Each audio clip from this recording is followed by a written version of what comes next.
नमस्कार मित्रांनो, आज मी तुम्हाला बाबासाहेब आंबेडकर यांची काही माहिती देणार आहे. डॉक्टर बाबासाहेब आंबेडकर यांचे पूर्ण नाव भीमराव रामजी आंबेडकर असे होते.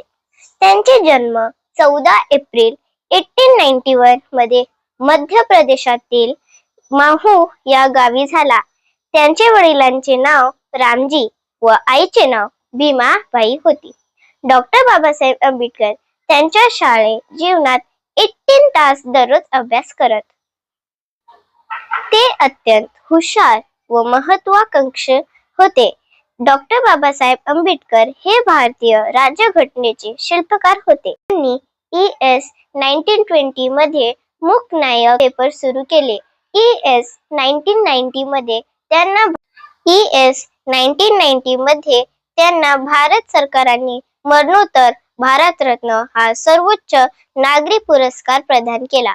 त्यांनी अखेरचे श्वास 6 डिसेंबर 1956 ला घेतला. Thank you.